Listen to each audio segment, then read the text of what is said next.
So much media, so little time. Who keeps track of it all? That would be me. This is Bob Andelman, and this is the Mr. Media Interview, recorded live on blogtalkradio.com from the new Media and American League Baseball capital of the world, St. Petersburg, Florida.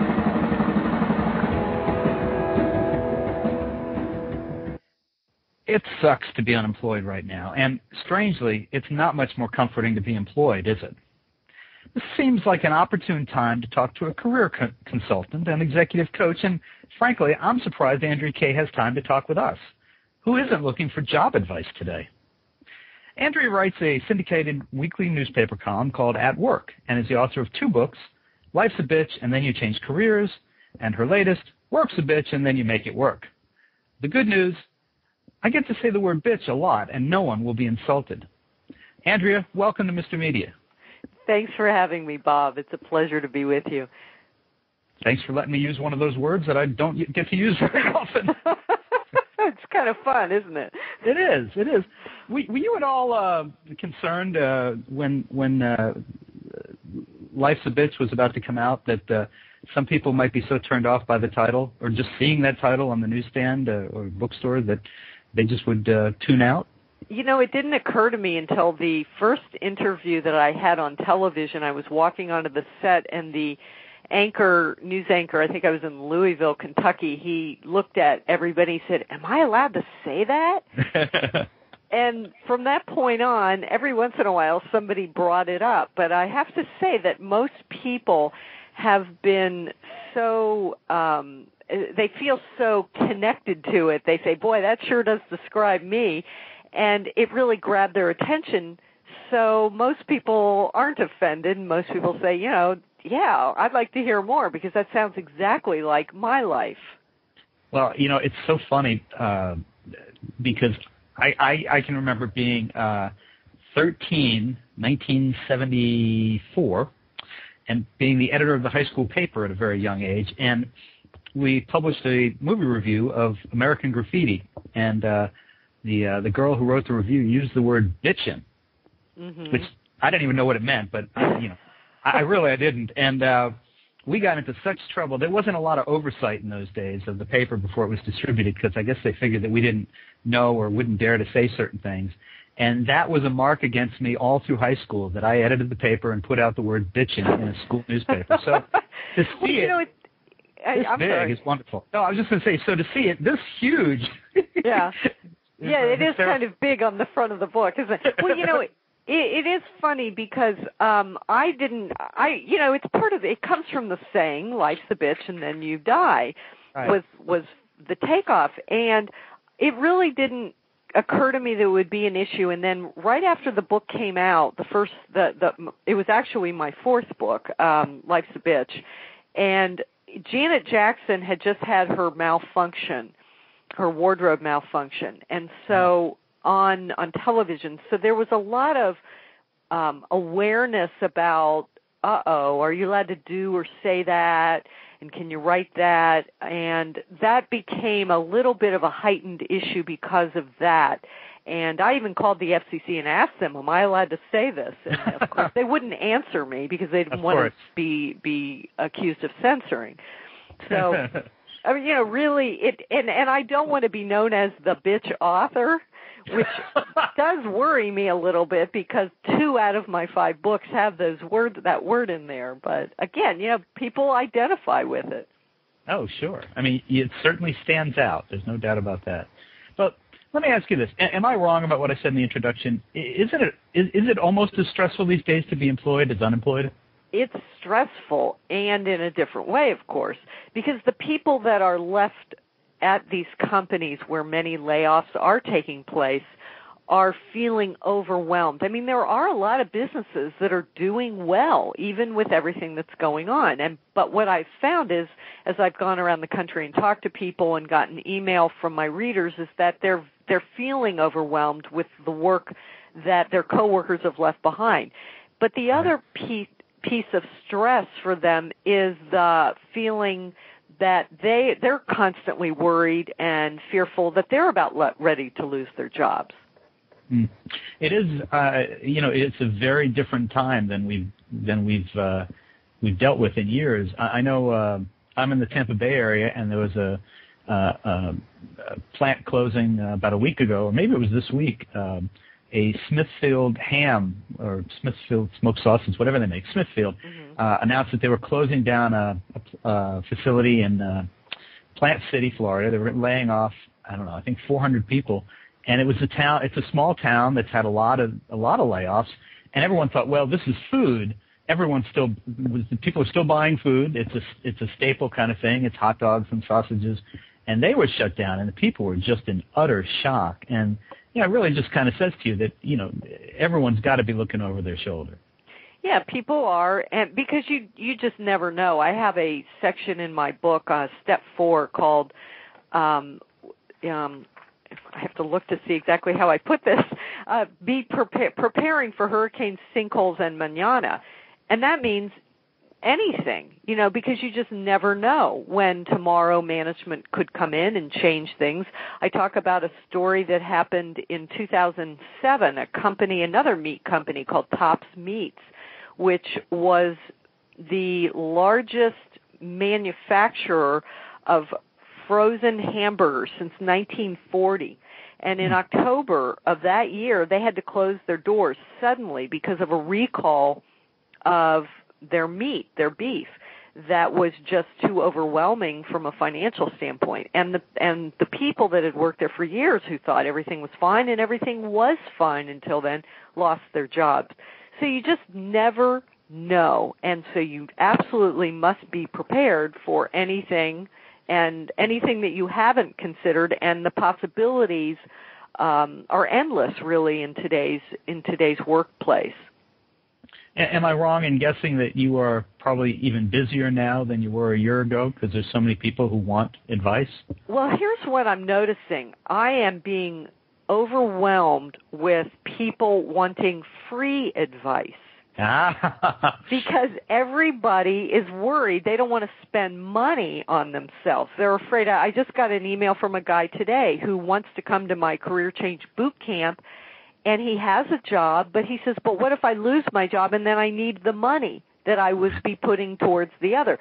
So there's this catch-22. Everybody wants help, and they're all fearful, but they're afraid to spend any money. So, yes, I'm really busy, but not necessarily busy with actual work. I'm busy with companies or associations asking me to speak to their groups for free, basically. Mm-hmm. And, can I give advice and that type of thing. On the other hand, there are people who have saved and who are willing to invest in themselves, or, are saying, I know I need to go back to school or I need to do something, and they're budgeting for these kinds of things. Let me give out our phone number. I don't want to hog you entirely for myself. I'm sure we'll may have some people who want to call in and ask questions. If you'd like to talk to Andrea Kay, the author of the new career guide, Work's a Bitch and Then You Make It Work. I love saying that. Work's a Bitch and Then You Make It Work. She's also the author of Life's a Bitch and Then You Change Careers. Give us a call, 1-646-595-3135. You can also check out her website, www.andreakay.com. That's ANDREAKAY, all solid.com. What are you telling your clients and your readers about the job market these days? Well, I'm telling them that that there are still jobs, first of all. If you watch the media, read the paper, you think, boy, there are no jobs out there. But that just isn't true. There are plenty businesses that are still working, and some of them are working just fine and need help. And I'm telling people that, first of all, if you are unemployed, you need to do what most people are not doing, which is not just sit there and send out 50 resumes a week. That's how most people are conducting their job search, and they aren't getting anywhere, and that's because everybody else is doing it, and it's not an effective strategy. So what I tell people is you need to stand out. You need to put on your problem-solving hat instead of your I need a job hat. Because when you are sitting there thinking, I just got to get a job, you're approaching employers from your standpoint instead of theirs, which is not going to get them interested in you. You have to think, what's their problem? What are their needs? How can I help them? And what do I need to say to help them see that I can help them? So if you can switch gears like that, believe me, you will be way ahead of most job hunters who are still wearing their I just need a job hat, and they're not thinking like the employer, they're not speaking like the employer wants to hear, and therefore they're not being considered for positions. They're being passed over. So that's one thing I'm telling people. I'm also telling them that, you need to look at, position yourself as a body of, and I've always said this is nothing new that I haven't said in 22 years, but you have to see yourself not as a title, but as a body of walking, talking skills and talents and abilities that may have been used in a past company or industry that can be transferred to another one. So it is up to you, not the employer, to be able to figure out what those are, to be able to give them a story, an explanation to help them see how you are transportable to their company and what problems you can solve for them with those skills and talents and knowledge and experience that you have. So those are some of the things. Depends on what the question are, but overall, if people would think in those terms of, I'm a problem solver to help you, the employer, not for you to help me solve my problem, which is to get a job, and I have abilities such as the ability to analyze, problem solve, communicate, apply math skills, whatever it is that can help you solve your problems, and to be able to understand what those problems are before you even go into the interview. Well, I want to go back to something you said a minute ago about the way you go in. Employers, especially these days, can smell fear a block away, can't they? Mm-hmm. Yeah. So they know. Yeah. I mean, it's fear, but it's also not being prepared to be the kind of worker that they need or want. So it's not so much that they sense fear, but they sense that you are just there for them to solve your problem, which again is give me a job. Employers aren't in business to give you a job. They are in business to produce, to deliver a product or a service. And associated with that, they've got a bunch of problems. They need to figure out how to find customers, how to keep customers happy, how to keep the processes of manufacturing or delivering their product or service efficient, at low cost, and how to keep people coming back. And so they're out there sniffing around for the worker who says, I get it. I understand what it is you're trying to do, and I understand what your concerns and problems are. And let me share with you how I can help you do that. So I think it's more around not so much fear, but somebody who they're very tuned in to people who are just out there for themselves and not thinking like the employer. Now, what do you tell the person, maybe the someone who's been an executive for 10 years, 20 years? They're out on the street. They're in their 40s, 50s. They've got plenty to offer, but they've been out of work for six months, maybe longer. They're getting a little down on themselves. They're frustrated. How do you pump that person back up, man or woman? Well, I think first of all, I was just in New Jersey the other day, and there was a woman in an audience at a bookstore where I was talking who had 20-plus years of incredible experience, and she had been laid off. And in a moment of being laid off, she went from being, in her own mind, this valuable, incredibly hardworking person to somebody who had nothing to offer. And the reason she felt that was because she felt rejected. She had been laid off. And two, she now was having trouble getting reemployed. And so I said to her, why are you letting others decide your value? So I think, first of all, you have to realize that the outside world does not determine how you feel about yourself. You determine how you feel about yourself. And so if you do a lot of the homework that I give to people as clients or I give you in my book, you can, number one, gain a lot more confidence in a time when you need it, and two, be able to articulate what it is you have to offer and go back and revisit that on a regular basis so that as you are going through this difficult process, you have a way to stay tuned into your value.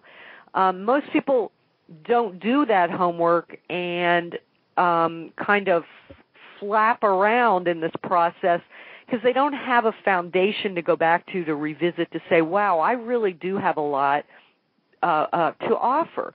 So first of all, you have to create some resources for yourself to be able to maintain that belief in yourself. And I think secondly, you want to do as much as you can to have support and surround yourself with supportive people, events that you go to where you are out there talking to people, surrounding yourself with people who are in the same boat as you but aren't just sitting around complaining and feeling sorry for yourself, but really talking about how you can support each other.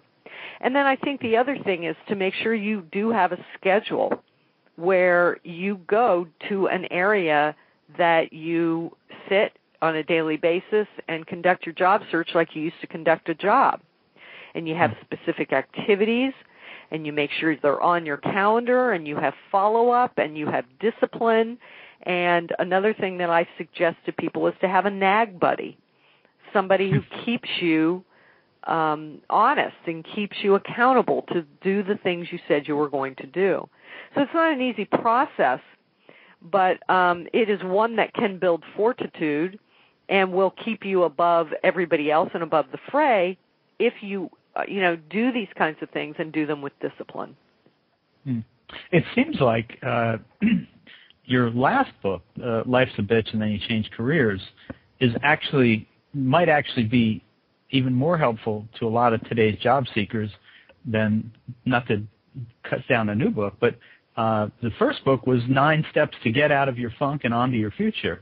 And some of what you're talking about, I think, it fits that. Whereas the new book is, 6 steps to go from pissed off to powerful. It seems like the new book is aimed for people who are still in the workplace, and if there's some way to advance, it's focused on that. And then the last one would probably be more helpful to people who are, kind of stuck, or maybe they're even out of work, which is what we were just talking about. Well, it's interesting. I've thought a lot about this as I was out talking about the book and when I was writing it, the new one. First of all, the Life's a Bitch one is applicable, yes, to people who are out of work or who are employed or wherever they are in transition and thinking, maybe it's time to make a complete change. So it is a very step-by-step process of how to make a career change. And the Work's a Bitch book, actually, every time I wrote a chapter, I thought, this applies to job hunters and it applies to people at work too. Because the whole first step is called Take Your Pick, Disillusionment, or Naked Truth, is all about your beliefs and how you're looking at a situation, which is 85 or more % of how you deal with things and what kind of results you get. So, for instance, if you believe that it's everybody else's problem, nobody's responding to your 50 resumes that you're sending out a week, and what a terrible position you're in and what jerks all these companies are because they're not responding, well, that belief is getting in your way because what that belief is doing is stopping you from taking different action because you're busy sitting there complaining and saying it's them, not me. And so I give you exercises to help you identify what your belief is and then look at how you need to change it, whether it's about your job search or it's about something that's not working at work. So that section, that first step, is all about that. The second step, enough already, lay down your cell phones and your BlackBerries, has a lot to do with how you feel about your time as a worker and also as a job hunter who may be consumed by technology. The other one, I think step 3, have a brush with greatness, is all about how to do good work while you're employed, but also how to do good work and how to figure out what kind of company you might want to work for so that it's in alignment with your values and what you like to do, and doing good work. And the other two, or the other chapters, Develop a Sixth Sense, is all about job hunters. So it focuses on how to figure out what a company is like before you even go to work there, because I would say most people don't do a good job of investigating and exploring what a company is like before they go to work there, and then they call me up 2 weeks later and they say, "Oh my gosh, what did I get myself into?" and they don't know what questions to ask. So I have pages on the kinds of questions you should ask, what to watch for in an interview, what to watch for in conversation to help you size up whether this is a good company for you. So really all of the chapters in the second book have application for people at jobs, at currently or looking. And then the other book is absolutely applicable to you whether you're even not thinking about changing a career, but you want to figure out, how do I figure out what my value is? I would say 4 to 5 of the steps before you even go out to look for a job are figuring out what you have to offer. So they both offer things for everybody, really, in or out of a job. What are some of the strangest things you've heard over the years from people about their jobs that, even someone who hears about it all the time is, makes you go, boy. Well, I always think I've heard it all. And, right. It's amazing. Oh my gosh! What? How do I say? What? The weirdest, the strangest things. I can't think of the strangest things at this moment. I mean, some of the strangest things are some of the weird things that bosses do, that people find pickles they find themselves in. The things that what's interesting is the thing that people get the most upset about are some of the smallest things, like people stealing their lunch and their ideas. But people get really upset, and I've gotten many letters. I wrote about that once, and I couldn't believe how much mail I got from people telling me how that had happened to them and how violated they felt. I think people are very frustrated about not feeling valued, and so they will tell me stories that are sometimes bizarre, of which I can't think of one of them at this moment, but about what their boss has said to them. I remember, I think I talk about it in Life's a Bitch, about a woman who hated her boss. No, actually it's in this book, the new book, about her boss who would come every day and talk about her sexual exploits over the weekend, and another boss who would talk about her in vitro process that she was going through. So those are always surprising and kind of shocking when people share with me those kinds of details. Jeez. Yeah, I can't imagine. I've been self-employed for the last 20 years. It's been a long time since I worked in an office, but as you were saying that, I was starting to think back. The last office I worked in, I actually ran. I was an editor and ran a small newspaper, and I remember just the between the things that the owner would tell me and then the things that the employees would tell me. Me, of course, I was an angel. I had no. Of course. I didn't do anything wrong. Of course. You do hear an awful lot of stuff, don't you? Yeah, and it's funny because there is always two two sides of the story, and a lot of times companies will bring me in to work with their employees, and so I will hear from the employer first as to why they need me to come in to work with somebody, and then I'll meet with the person and I'll hear about, well, let me tell you about my boss, and let me tell you about all this. So there's always two sides to a story, and hence all the more reason why you need to look at how you're looking at things, because bottom line is, I tell this to people, people aren't going to change, and you don't control how others act or treat you. What you do have is the ability to influence others, and you have the choice as to how you're going to react to others. And this Works a Bitch is really all about that in all of these different situations, how you react to people, the choices you make about technology, the choices you make about keeping your head down, speaking up even when it's uncomfortable, asking questions when it's uncomfortable, that you feel may put you in a bad light.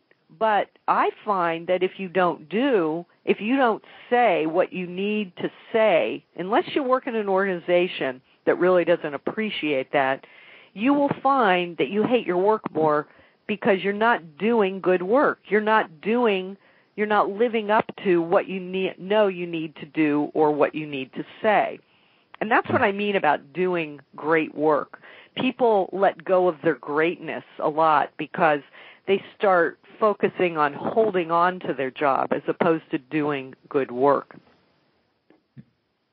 Well, speaking of jobs, how does one get to have a job like yours? I mean, how do you become a career consultant and an executive coach? Have you?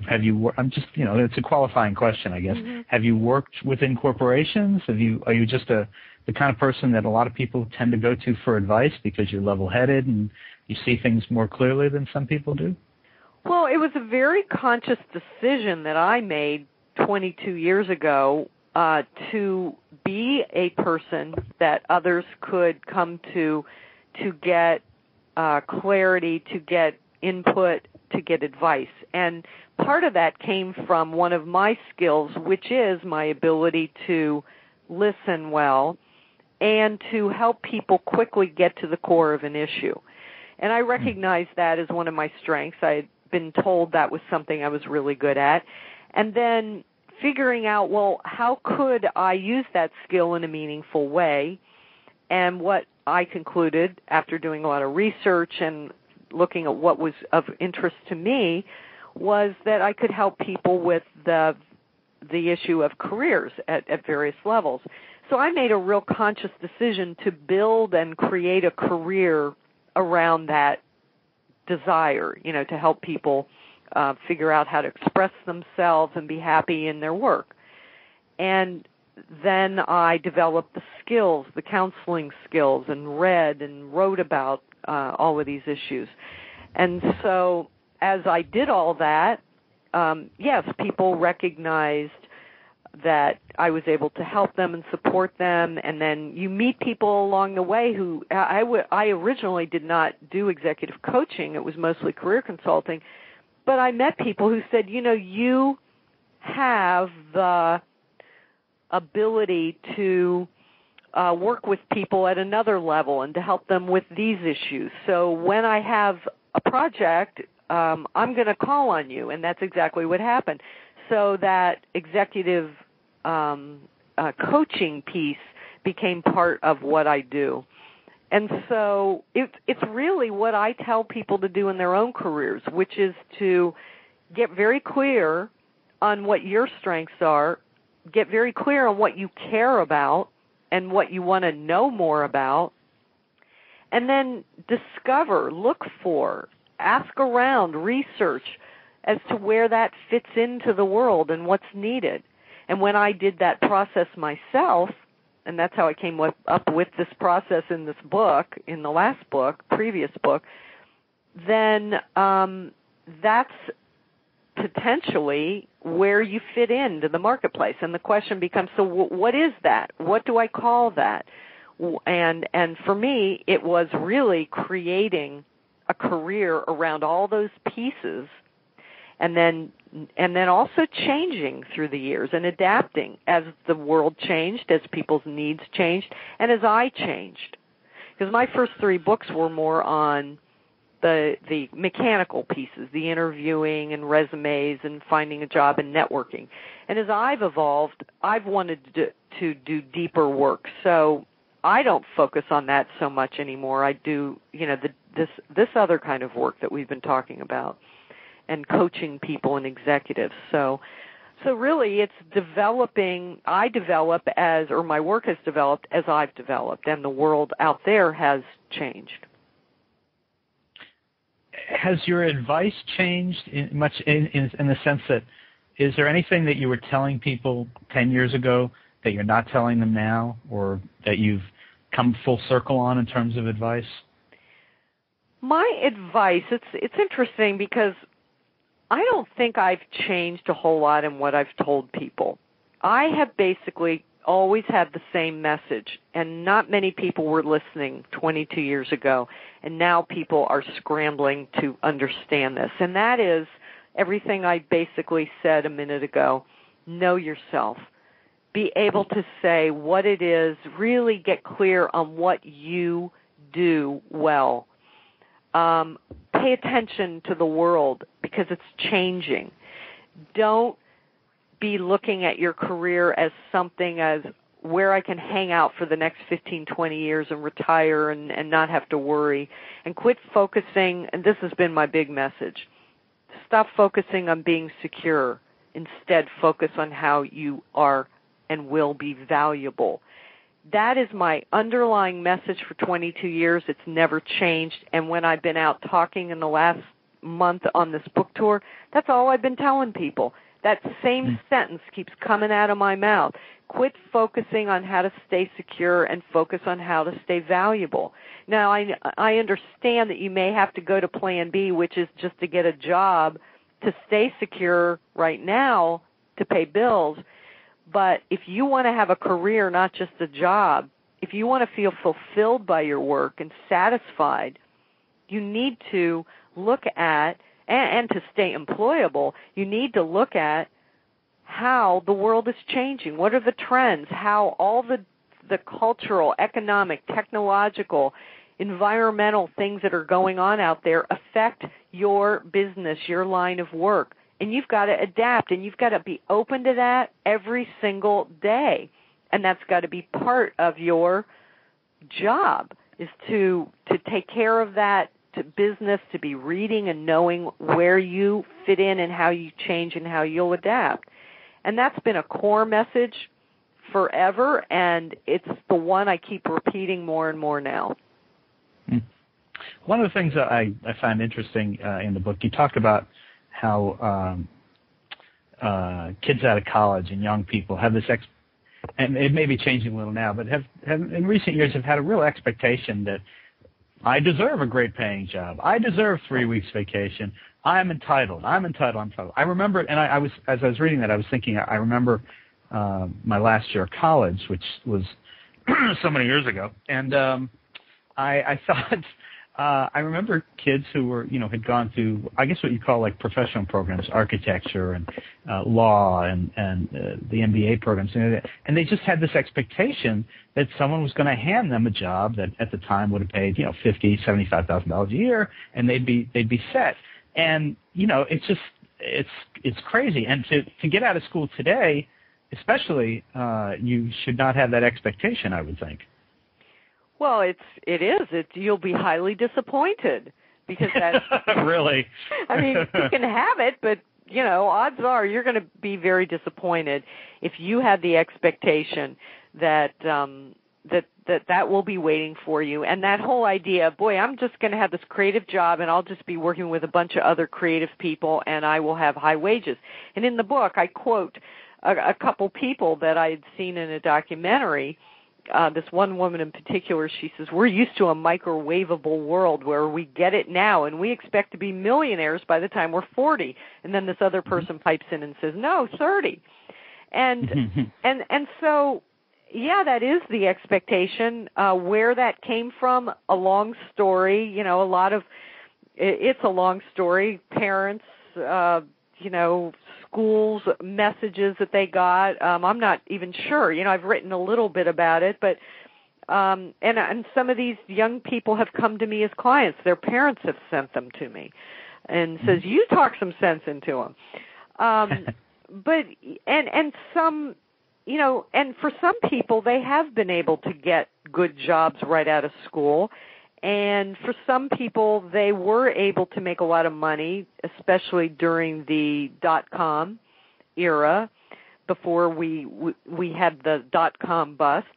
But that really wasn't reality, and I think, if there's one message in this book and what I talk about, it's really about being, kind of coming out of your this extreme view of things, being, getting everywhere fast. That seems to be the message that the way people are living. I'm going to get to be a millionaire fast. I am going to have the American dream within 10 years. And that's just not how it works. And we're seeing that very clearly now. And I think it's people, if any good has come out of what's happened in the last year or so, it's that people are having to stop and reevaluate how they're conducting their lives and their expectations that they're going to have it all now, and that it'll be that way forever. It wasn't realistic then. It's not realistic now, and it simply doesn't happen that way. You have to work hard.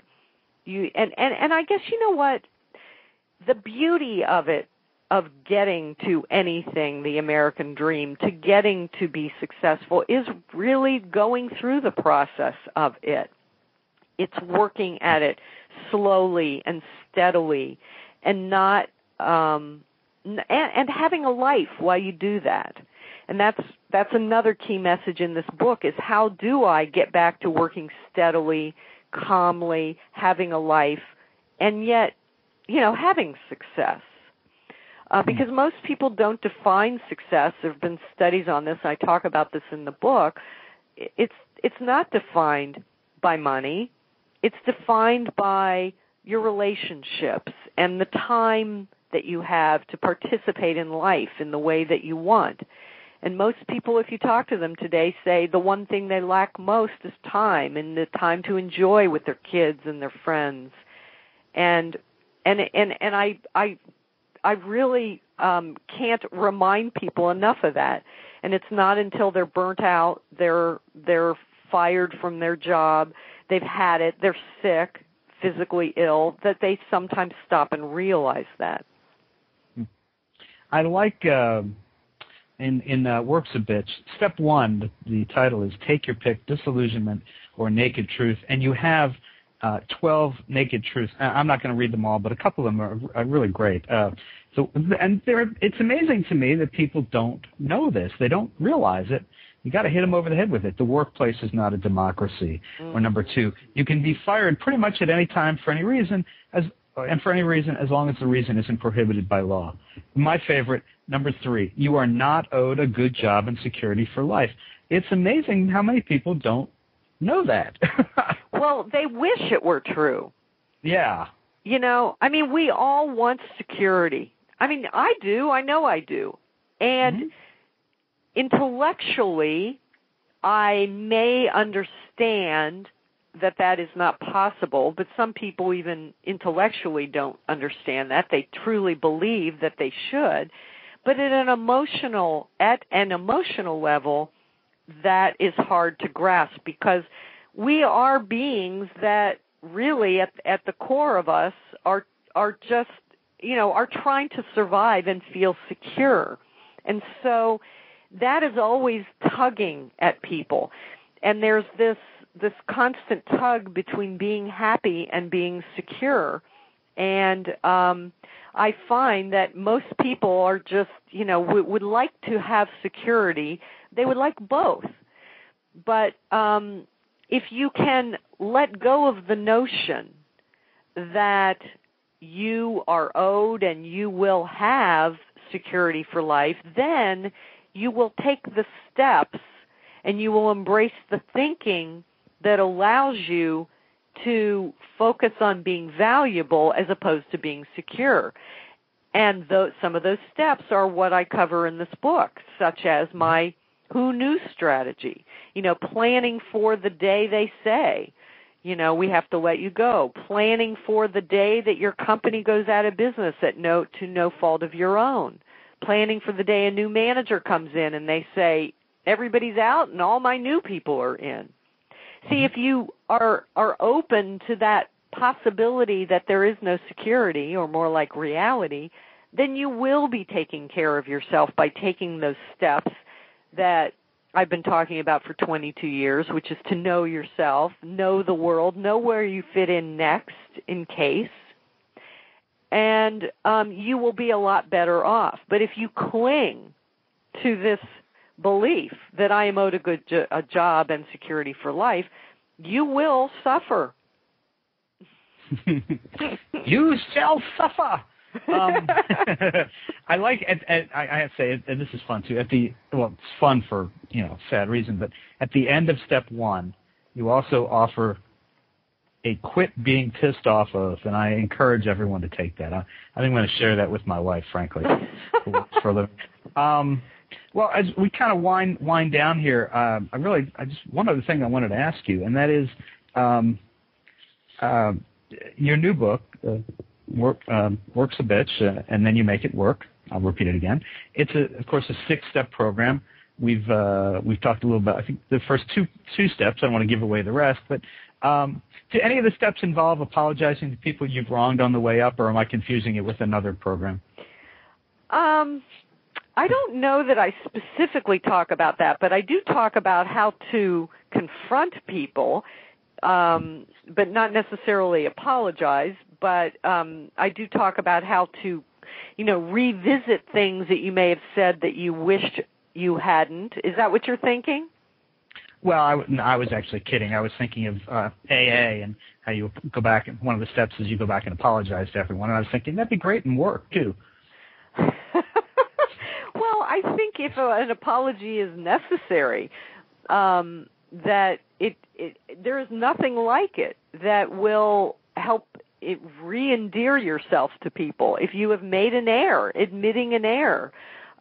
There's a woman in the book that I talk about. People all the time tell me how they are so afraid to confront people. It's like a bad word. They think that, somebody's going to go running off and crying and going to the bathroom and not coming out, or it will somehow affect their relationship. But the bottom line is, if there's something that needs to come out and needs to be discussed, it's going to just get worse unless you do confront it. But the key is in doing so in an appropriate way. And there's a woman that I talk about who wrote me, I think she was in Pennsylvania, who said that she had confronted her boss about an issue in the front of a group of people in a meeting, and she didn't get very far. In fact, the boss kind of cut her off, and she wrote me and said, well, I'm never going to do that again. And so what I suggest and use as an example through her to demonstrate is that it's not what you say necessarily, it's how you say it, but it's also when you say it. And I would and did suggest to her that she go back to her boss in a private meeting and say, when I brought up such and such in that meeting, that really was bad timing, and I apologize, and I didn't mean to make you look bad, and I do want to talk about it, but please accept my apology for how I did that. So what that does is now set the stage for a reasonable conversation. And so apologies and admitting you're wrong can really start a relationship, and that's really what, sometimes conflict can break you apart, but conversations can bring you together. Now, Andrea, you do a column called At Work. I actually was looking through your website. Is that available anywhere online, or is that you people need to get the newspaper that it's carried in? Or well, it is carried in hard copy in various papers across the country, and if you go to those various papers across the country, you'll find it pretty much everywhere online in those papers, such as the Cincinnati Enquirer, such as there's a couple New Jersey papers, Lansing, Michigan. There are papers all over the country, West Coast and in between. So if you don't, and there's a list. I have some of those papers listed on my website, but also I do try to, at some point, get most of my columns on my website. Or if you just enter my name, Andrea Kay, you'll find it. You'll usually be able to Google, where my weekly column is found. Okay. I just want to let people know if they want to follow up with, get some more information and free advice, where they can find it. Of course, folks, you can order career consultant Andrea Kay's books, Life's a Bitch and Work's a Bitch, from Amazon.com or at mrmedia.com, mrmedia.com. You can also visit her website, which we were just discussing, www.andreakay.com. That's ANDREAKAY,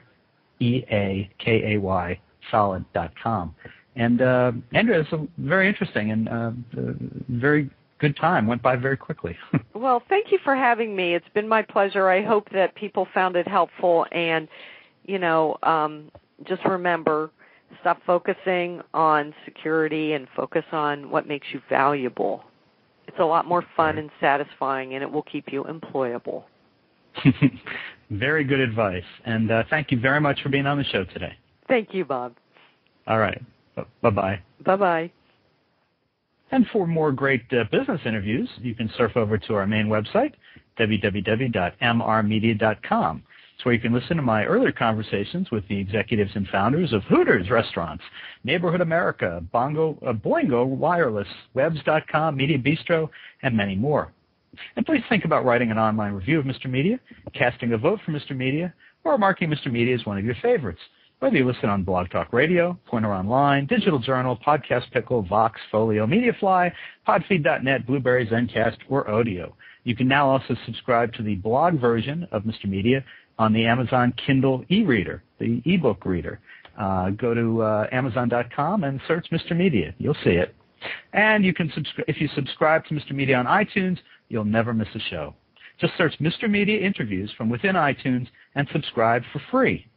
You can also listen with a piece of string and a tin can in many locations. If you've got an idea for a guest, email me directly at bob@andelman, ANDELMAN.com, bob@andelman.com. You can also follow me on Facebook or on Twitter, www.twitter.com/Andelman. Thank you so much for joining us today. I always appreciate when you give up a little piece of your day and share it with us. Talk to you again real soon.